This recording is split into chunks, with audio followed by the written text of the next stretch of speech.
Good morning, all of you. We will continue with the history chapter, Struggle for Indian Freedom. Alright, so we have seen till now that after the First World War was over, the national movement in India, it became more strong, active, full of energy.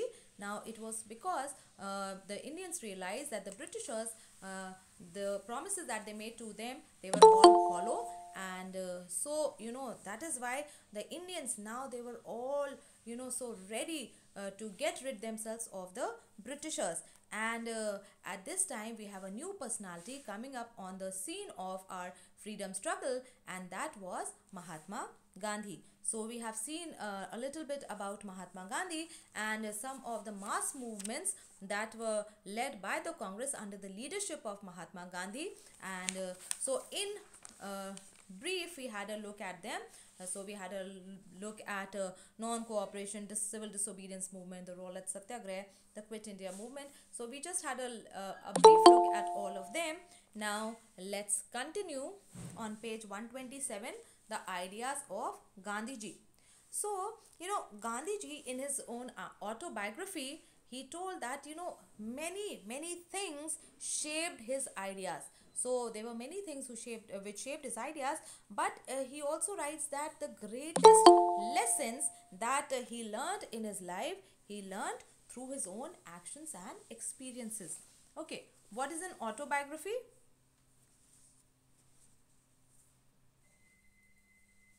A book written by the person itself. All right. So account of one's life by the person himself or herself. So that would be autobiography. And what is a biography?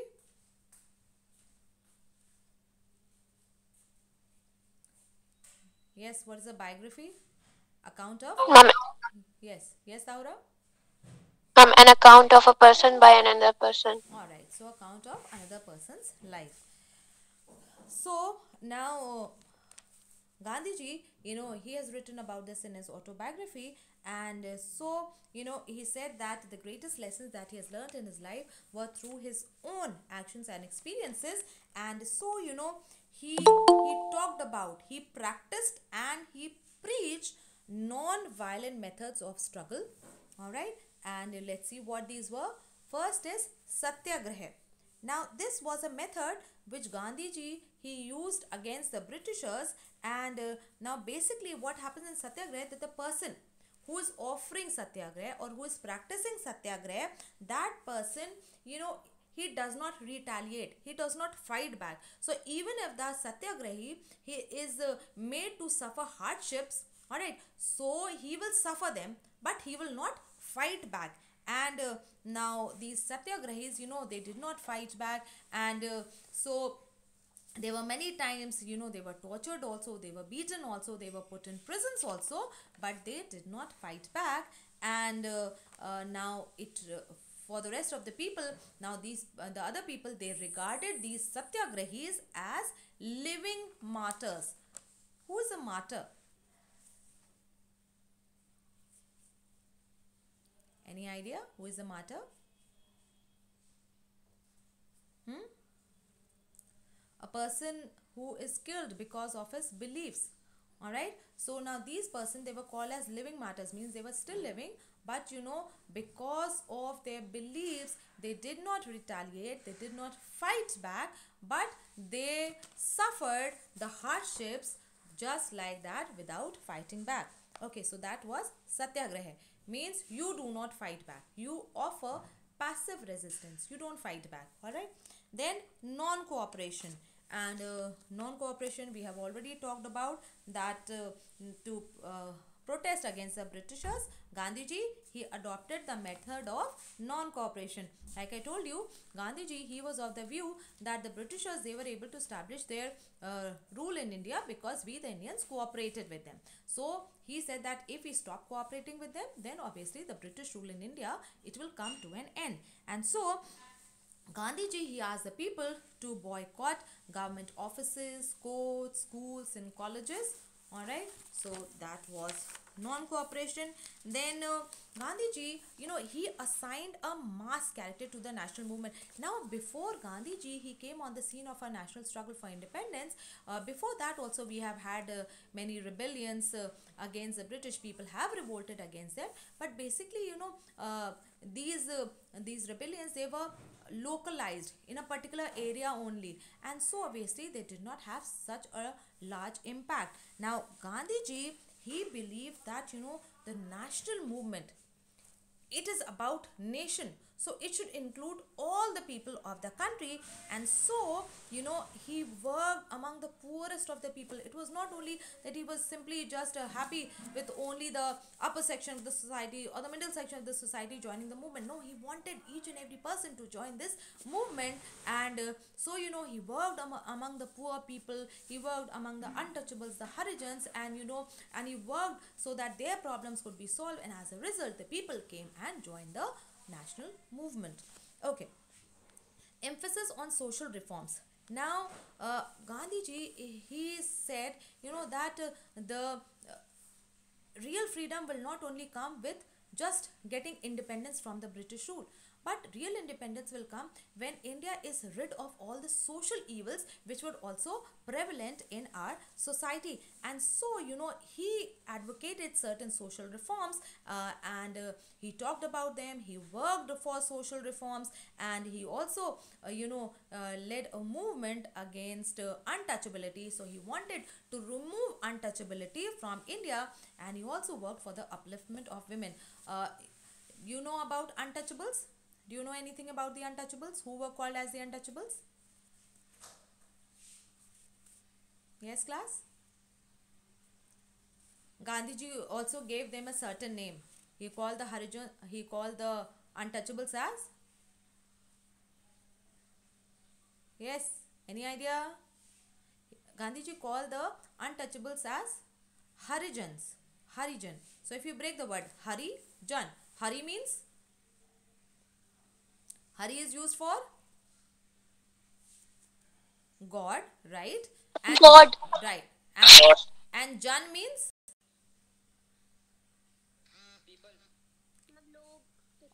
alright. So Jan means people. Okay. So he called them people of God, means they are also the people of the same God. Okay, so he worked for their upliftment. And see, the next point here is the Harijan upliftment. So Mahatma Gandhi, he worked for the upliftment of the untouchables. And there was a certain group among the Shudras, and they were called as untouchables, and it was said that even their mere touch, it would make the other person dirty or impure. And so these untouchables, they were not allowed to even take water from the public wells. Their children were not allowed to go to schools. They were also not allowed to go to the temples even. And so he gave them the name of Harijan, and he himself lived with them, and he also ate with them, and so that somehow he might be able to remove the hatred from the minds of the people for the Harijans. Okay. Then Khadi and Charkha, now for the upliftment of the rural people, all right, the poor people living in village areas and all that, Gandhiji, he advocated, or he talked about the use of Khadi and adopted Charkha as the symbol of national movement. Now he wanted that everyone should become self-dependent, all right, independent. You should be dependent on yourself. You should not be dependent on anyone. So everyone should earn his own livelihood, and a person who does not earn, who does not work, he should not eat. And so this Charkha, it was taken up as a symbol of national movement. And he also talked about the use of Khadi. Khadi means using things which were made in your own country, and Charkha means anyone at least can do that. You can at least do that. And so so that every person can become self-dependent. Then the boycott of foreign goods and picketing of shops selling foreign goods became a part and parcel of the national movement. And we studied about the boycott movement, that the people, in the last chapter we studied about the boycott movement, that the people, they stopped using British goods. And then along with the boycott, we also have Swadeshi. So if you're not using British goods, British things, British schools, colleges, so obviously you need to have your own. And so the boycott of foreign goods and picketing of shops. Picketing means, they stood in front of the shops which sold foreign goods, and they did not let them sell their things. So this picketing and boycott, both of these became a large part of the national movement. Then Hindu Muslim unity. Now Gandhiji, he knew and he believed that unless both the Hindus and the Muslims, they come together and join together in the national movement, we will not be able to get freedom. And so he advocated, he talked about and he practiced and he did a lot for Hindu Muslim unity, and even he laid down his life for this particular cause. And now later on, what happened, the system of election was changed from indirect to direct one. Means before that, in India under the British rule, the system of election was indirect. Means directly people did not elect their representatives. So during that time, the voting system, it was changed from indirect, now it became direct, that the people now they can directly elect their representatives. But what happened in this new system of election, the Sikhs, the Anglo-Indians and the Europeans, they selected their own representatives. Means the Anglo-Indians means half English, half Indians. Now they will elect their own Anglo-Indians representatives. The Europeans, they will select their own representatives. The Sikhs, they will elect their own representatives. It was not, open, common, general electoral system. And so it encouraged communalism, means differences on the basis of religion, because now it did not unite people, it was further dividing people on the basis of their social group or on the basis of their religion. Okay, now let's move on to the Jallianwala Bagh incident. Let's see what this Jallianwala Bagh incident was all about.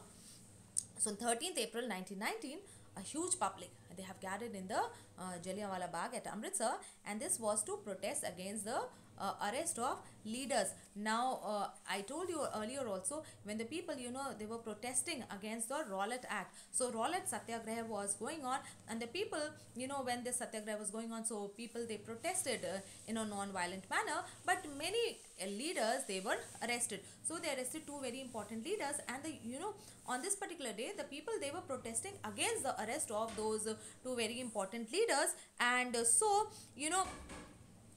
it was a peaceful meeting, and this particular day was also the day I told you earlier also of Baisakhi festival. So it was also a day of Baisakhi festival, and many people from the adjoining areas, nearby areas, they also came to just attend the fair. And then there were obviously some people who were protesting against the arrest of some leaders. And so it was a peaceful meeting, but because of Rowlatt Satyagraha, there was a ban on public meetings. But the people who came from nearby areas, villages and all, they did not know that there was any such restriction on the people coming together. General Dyer, when he got to know about this, so he came along there with his soldiers, and as you all know, there was just one entrance, and the same was the exit point also. So that entrance, it was locked, and without any warning, he ordered his people to shoot, to fire, and about 1,000 people were killed and 2,000 got injured in the stampede. What is a stampede? Does anyone know what is stampede? Yes? Anyone? What is a stampede? When a large number of people, they start running, all right, in same direction or different direction. Why? Because they are frightened, they're scared of something. Yes, what do you call that in Hindi? Does anyone know? Yes, class? Come on, HC, say something. Alright, find out the Hindi word for this. And when we meet next, then you people will only tell me.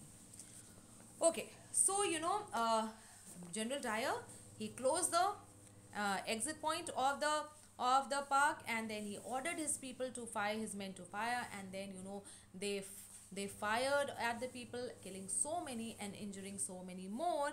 And now this incident, and because the people, they were, it was a peaceful gathering, they did not have any arms and weapons with them, and so they shot at people who were there and protesting peacefully. And so this incident, it shocked the entire country. And Rabindranath Tagore, when he got to know about this, he renounced his title of knighthood.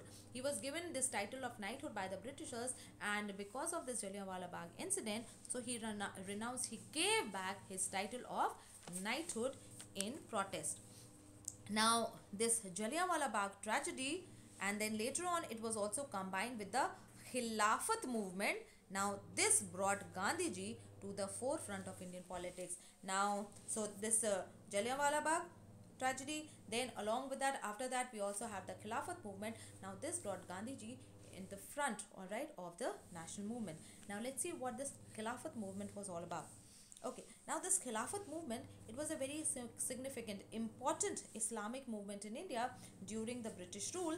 And now this was basically an attempt by the Indian Muslim community to unite together to support the Turkish Empire. Now, after the First World War, what happened? Turkey, it was on the defeat loser side, and so very harsh terms of treaty were given to Turkey. And now what happened was that the head of Turkey, the king or the caliph of Turkey, he was considered to be the caliph or the khalifa of the entire Muslim world. He was thought to be the head of the entire Muslim world, and his powers were also restricted. Many powers were taken back, and very harsh terms of treaty were given to Turkey after the First World War. And so this Khilafat movement, it was an attempt by the Indian Muslim community to unite together to support the Turkish Empire ruled by the Khalifa. And now the Muslims, they considered, like I told you, they considered the Khalifa as the custodian. Custodian means someone who is responsible for taking care or protecting. So they considered Khalifa to be the one who was responsible for taking care of protecting Islam, and he was considered to be the head of all the Islamic communities throughout the world. And so under the leadership of prominent Muslim leaders, and notably one among them being Maulana Abul Kalam Azad, so they launched the Khilafat movement in most parts of North India.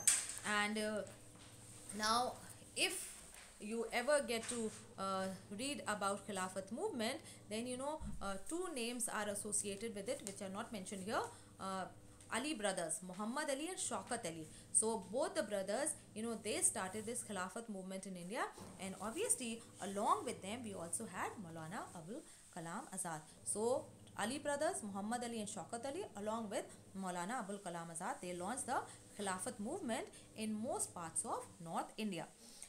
Okay, so this Khilafat movement, it aimed against the British government, obviously, because if you remember, Turkey was on the loser side and Britain, they were on the winner side. UK was on the winner side, and obviously the one who won the war, they gave the terms of treaty the one who lost. And so here Britishers were only ruling over us, and so this Khilafat movement, it aimed against the British government, and it also received the support of Mahatma Gandhi. And so when this Khilafat movement issue came up, so Mahatma Gandhi, he was always of the view that we would be able to drive out Britishers from India only if both the Hindus and the Muslims, they came together. And with this Khilafat issue, he saw the right opportunity to bring the Muslims also under the umbrella of the national movement. That okay, this was the right thing. Now if we take up the Congress, if they will take up the Khilafat issue, then obviously the Muslims will also come and join the national movement. And so basically this was the you can say the main objective behind it. And so by mid 1920, the Khilafat leaders, they also showed that they will give full support to Gandhiji's methods of non-violence, and this also helped in the establishment of a united front of Hindus and Muslims against the British rule. So in many books you will not find Khilafat movement and non-cooperation separately. In many books it is non-cooperation Khilafat movement. It is also given like that. Okay. Now this Khilafat movement, it did not last for long. Why? Because of some violent incidents in the country. Now that resulted in the deaths of many Indian and British people. Mahatma Gandhi, he was all for non-violence. He never supported violence of any kind, and so when there were reports of violent incidents and which resulted in the death of many Indians and British people, so Mahatma Gandhi, he called off the non-cooperation movement. And now this Khilafat movement, it also got its final blow in 1924 when the original Khilafat movement, which was started in Turkey, now that was abolished. Why? Because the Islamic country, it converted from a sultanate to a republic.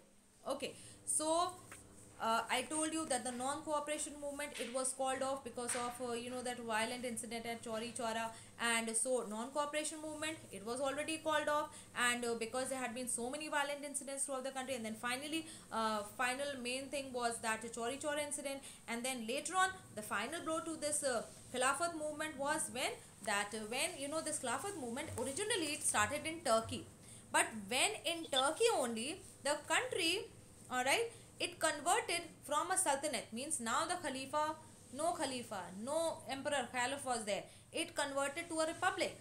What is a republic? Any idea? What is a republic? That we have done.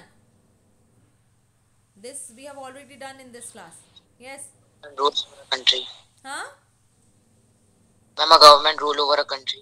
Republic means that country where the head of the country is an elected person and not a hereditary ruler.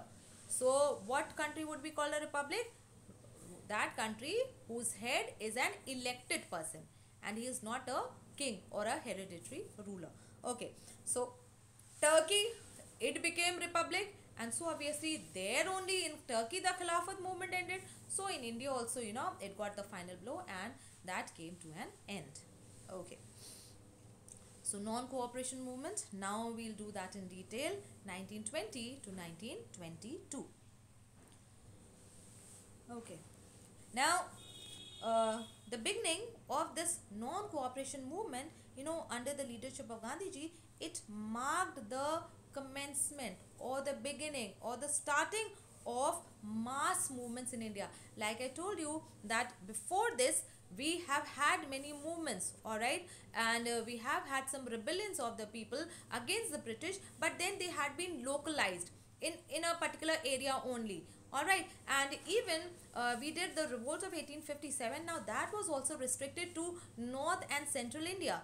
It did not spread to the entire country. Now this non-cooperation movement, it marked the beginning of mass movements in the Indian freedom struggle. Means the masses, the common people in large numbers, they also came and joined the national movement. Now the background to the movement, now why this movement was started and all that. Now it was provided by the impact of the First World War, the Rowlatt Act, Jallianwala Bagh massacre, and the Montague-Chelmsford reforms. Okay, now why this non-cooperation movement, it was launched. So obviously few things were there. Obviously it was against the British repression in Punjab, after the Rowlatt Act and Jallianwala Bagh massacre, how the Britishers treated Indians. Now that was obviously one thing. Then obviously it was against the treatment of Turkey by the Britishers. Then also it was also for the attainment of Swaraj, and also the people being not happy with the Montague-Chelmsford reforms of 1919. Now what were these Montague-Chelmsford reforms? I will tell you more when we meet again. As of today, we will stop here. That is all the time we have for today. Have you all understood what we have done today? Is it clear to all of you? Yes, Yes, ma'am. All right.